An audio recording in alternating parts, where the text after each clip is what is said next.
Scott Mitchell here with It's My Game speaker highlights. Today we're going to talk with Laramie, but the conference, let me tell you a little bit about the conference. It's My Game Kids Tennis Conference, August 14th to the 23rd. You can go to conference.evolve9.com to register. It's a global virtual conference. You don't have to go anywhere. You don't have to travel. It's like nothing you've ever seen before. We'll have over 20 speakers, 40 hours worth of content you don't want to miss. But today we're going to quickly talk with Laramie. Laramie, tennis director at Midtown Athletic Club in Rochester, New York. How are you and welcome? I'm doing great. Thanks a lot, Scott. I'm excited about this conference. Been waiting for an opportunity to do something like this virtually instead of having to bring a ton of people together in one location. You know, doing this online is going to be so much fun. Yeah, so tell us a little bit, before we jump into your presentations and some of the things you're going to do for us, tell us a little bit about the conference and why coaches should not miss joining us from August 14th to the 23rd. I think you nailed it. I mean, it's hard to bring all these top level speakers, and I'm putting myself at the bottom of that list. There's some really great people that are going to present here. It's really tough to bring all of them together in one place if we had to host this in a location, just because schedules and travel and expense and everything else. Being able to do this online, I mean, where else are you going to get this content? Right. That's unreal. You can't miss that. Yep. Not alone. And then the neat thing is that the presentations are going to be online. They're going to be pre-recorded, the majority of them, to where, you know, the coaches are going to have up to 48 hours to go and watch it. So if they're at their desk or if they're busy or on the court, they're still going to have access. It's not all going to be live, which is neat, because if you're not able to jump on your presentation, then we're kicking ourselves, but that's not going to be that way. Right. And I've been part of a couple of webinars here over the last month or two. And one of the great things I think that's going to happen with this conference is you do get those pre-recorded sessions, but then you get that follow-up, kind of that breakout room where you get to discuss and talk more with people in your area about what you took away from it, what they took away, what you're going to implement. That's not common in a lot of these webinars or conferences we're attending now. Yeah, that's neat. So hopefully people will go to the website again, conference.evolve9.com to register. Tell us a little bit, Laramie. So I know most people that are watching this know you, know all the great work that you've done in our industry, but tell us a little bit about you and what you do with Midtown Athletic Clubs, especially with your role up there in Rochester. Yeah, so my role's expanded a little bit over the last 6 months. The director here in Rochester, so we've got a pretty big facility, good sized program, but a lot of other amenities here at the club. I took on another role with our company nationally where I get to be the national junior tennis manager. So I get to impact some of the other clubs, report back to our national tennis director, but help them with implementation of their programs, training, auditing of the programs, and just how we drive our curriculums and our coaching. So taking what we've done well here at our club on a smaller scale and now pushing it out nationally to all of our clubs. So that's pretty exciting. For me. Yeah, so, I think I would enjoy that as well. So tell us a little bit about, so when you've implemented some stuff, and I know you were overseeing the junior program in Chicago before you moved out to Rochester, and you've implemented some things that have made you all very, very successful, especially from the junior side. And now you're taking that, as you said, nationally to the clubs to make sure that they are implementing those things. What are, for clubs that are outside the Midtown, and I don't want you to give away your secrets, but what are some of the key elements that they should be focusing on to increase their participation in their revenue? Yeah, in Chicago, I had a chance. I worked mostly with the older kids in Chicago, but I saw such opportunity with these younger age groups. And as I got a chance to move up to Rochester, really focusing on just developing our base, starting with a red and orange and then getting kids up to green. The things I think we've done well here, staying really focused on simple things, not trying to do a million things, but do 3 things really, really well. Implemented a program in which kids, I don't say are required to come more than 1 time a week, but we built it into pricing and schedules where they're now coming 2 and 3 times a week because it's just part of the program. And that's helped us, grow. It's helped us drive revenue, participation, get more families involved, which is a big focus of ours right now.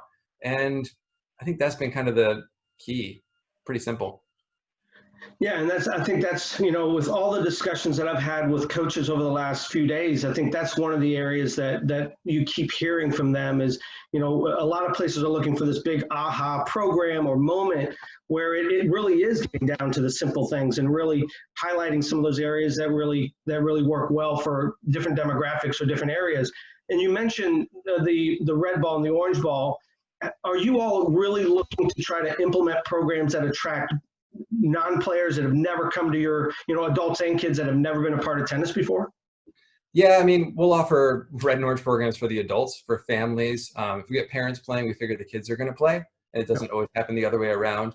So we're pushing hard at those levels, growing that base of players, reaching out to schools programs now, making sure we can go to a school, get kids interested, but then also bring them back into our club. So once they're in the club and we can get them connected, we can keep them much longer versus trying to find 12, 13, 14-year-olds who are playing already. Maybe we get them in. We're really pushing for 6, 7, 8 years old. Keep them longer.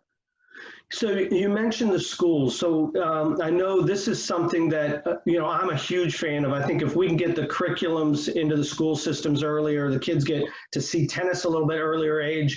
If we can work with the school systems in whatever manner would be, if it's doing, short little sessions within their current curriculum, how do you all, or what are you doing that gets you involved with the schools that other locations can do or implement that you're doing that's going so well?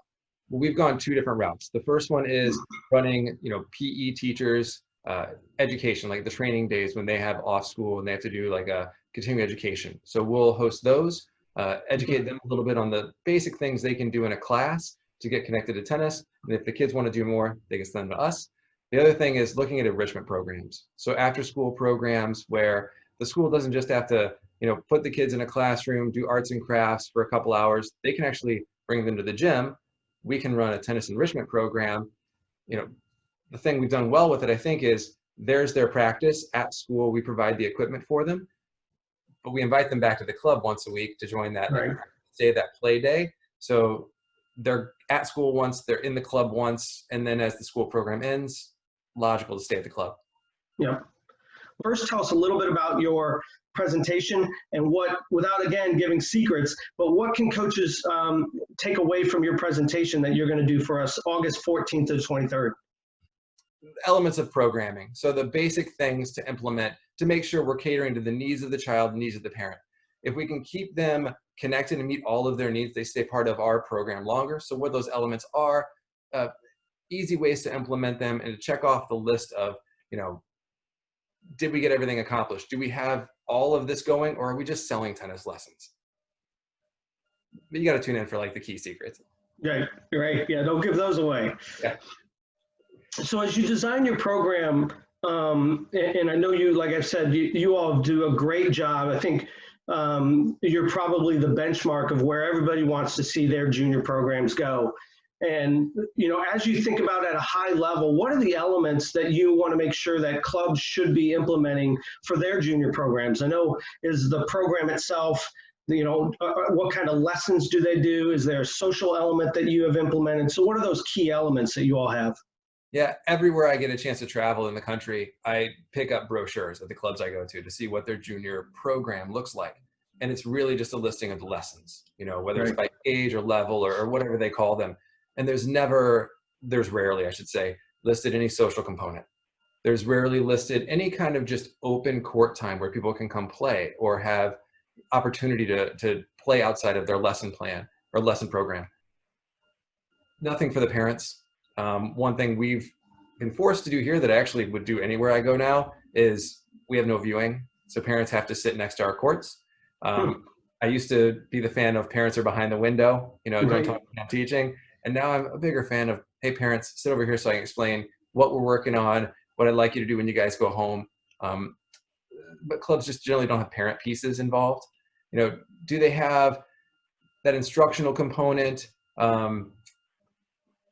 Yeah, most do. But, where does it fit? What is it driving towards? Is it driving towards a competition, or is it just happening and then somewhere else happens competition? So are all those things, being checked off so that players get what they need at your facility? Right. Yeah, I think you're right on. I think a lot of places probably have really good instructional programming, but it's all those other key elements. And one of the things you mentioned is having the parents down on the court. And I know, I've had a couple discussions, we talk about the nightmare parent, right? And here you have taken it to a whole nother level. You actually have the parents there on the court with you. And I always tell coaches, usually it's the nightmare parent is just, they're behaving that way because they lack information. They don't know what you're doing. They don't know what the program goal is or what the pathway is, or even where their child fits in. So you having that, the parents or that element of the parents actually being on the court, you found that successful. How often are you communicating, and what forms are you communicating to let them know how their child's doing? So we've tried the standard, parent meetings, but you're right. It's not the parents that are necessarily uneducated. Maybe they don't have the time to come in and get educated. Right. We get the same parent over and over, and it's like, you already got this. So we've gotten rid of that. It just didn't work for us. Email communications about programming that's coming up, where their child fits in, what they can expect over the next session, regular reporting on how their child's doing in the program. Those adding the fact that parents are encouraged to stay during any kind of program. So we can, inform them, here's what's happening right now. Here's why I'm doing this. Here's what I'm expecting from this. Hey, it's okay that it's going this way. Just leave it be for a while. It'll work out just fine. We've just used those, more consistent, more frequent touch points, as opposed to that once a quarter, once a session, whatever it is, parent night, where we weren't getting everybody anyway. Yeah, I think that's important. I think, hearing your story and hearing, that I hear from coaches so often that, we don't want the parents down there. And you mentioned quickly about, you're trying to get more families involved. What are some of the elements that you're trying to look for with the families? Is it a program together, or are you just offering opportunities for them to come out and play? Yeah, so realized right away, we used to offer family play days where, okay, you're going to play on the court with the ball that your child's using, and we're going to show you what they're working on. We're going to give you a chance just to experience what they're experiencing, but they're leading it. And some parents like that. But there's also a place where we can train families together. So as we're coming back to the court, one of the things I want to look at doing is, how do we bring, here's a family of 4, here's a family of 3. How do we share space out on the court where you're still within your little family unit, but you learn through this process together of where we're going to take your child, how best to play with your child. So not how to teach your child or how to coach your child, but how to play with your child. Because I think you're right. Parents that become the nightmare are just either nightmare people or generally are just uninformed. Yep. And if they don't know what to do, obviously their kid looks to them for what to do. They just need information and help. So let's talk a little bit about the management side, because I know your role now as director of tennis, you're I don't know how many hours on the court, but it's way less than what it used to be. And now you're dealing with, hiring and setting these, your new hires up for success in different pathways. So when you're looking for, to hire new pros for your club, let's just say within the junior realm, what are some of the key elements that you're looking for that they need to have? Or if they don't have them, what are you going to focus on giving them while they're there with you that'll help them with their success going forward? Yeah, as we're looking at coaches, especially bringing coaches in to work with the kids in our program, my number one priority is, do they actually enjoy children? Right. We get a lot of people that have a great playing background. I taught here, I coached here. That's great. But do you like kids? Because if you're not willing to understand kids or better understand kids and see what makes them tick, you're never going to get through to them on the tennis stuff that you're so good at. Right. My number one thing is around behaviors. Are they interested in connecting with the kids, with the families? Can they talk to parents without, turning them off because they'll vote and take their business somewhere else? Right. So it's mainly that. It's not even so much the skills of teaching. If we can get them connected and they're good people and they love other people, we can give them the skills of how to feed the ball better, or these are the principles of our program, or this is the flow of a lesson. Yeah. Right. Well, that's a great tip to those managers out there or directors of tennis when they're going through the hiring process with them. You can always teach the coach a drill or the way you do your programming, but how they interact with people, as you mentioned, is something that they either have it or they don't. So when you have somebody come in and interview for you, do you set them up? Are they in there with your junior program? How do you design the interview process for them when you're setting up these environments for your new hires? Yeah, I think back on my interview process when I was younger and getting started of, all right, we're going to have you teach a private lesson, teach a group lesson. All right, thank you. And it Right. was, they don't even know me as a person. They just saw me teach a couple hours. Right. So I do it totally differently here. Whenever I have people come in, they'll come in at least for a full day, maybe even a little more to the next day. And they're going to, have lunch with members of our staff. They're going to get to know our members by, I say shadowing. Maybe they don't outright teach a lesson, but they're going to be with one of our coaches, established coaches, helping with a lesson plan. I'm sure they'll do their own individual lesson at some point, but my goal there is to see, do they connect well with the members of our staff? Because if we're on this team together, they've got to fit the team. Yep. How did they respond when they were on court with our members, with the kids, with the adults? Did they look to connect, or were they just standing back kind of in the shadows watching what was happening? Because that's telling me something about how they're going to approach our business. Right. And maybe 1 hour out of the 8 or 10 that we ultimately gather, they'll teach on their own. And that's just to see, okay, where are they? Where's my baseline as far as their teaching level, and what I need to offer and add. But it's all about how they engage, how they interact, do they fit this team, are they interested in the people we have here at the club? Well, that's great insight. And I know, you're going to do at least one presentation. You're going to be part of the panel discussion. We're super excited. People have to tune in because the information that you've provided just in this short little time together, from the programming side to the management side, is stuff that I know that around the U.S. For sure, but probably around the world, people are interested in. They need this information that we tend to not share enough of. So, Laramie, I appreciate your time. I know you're busy.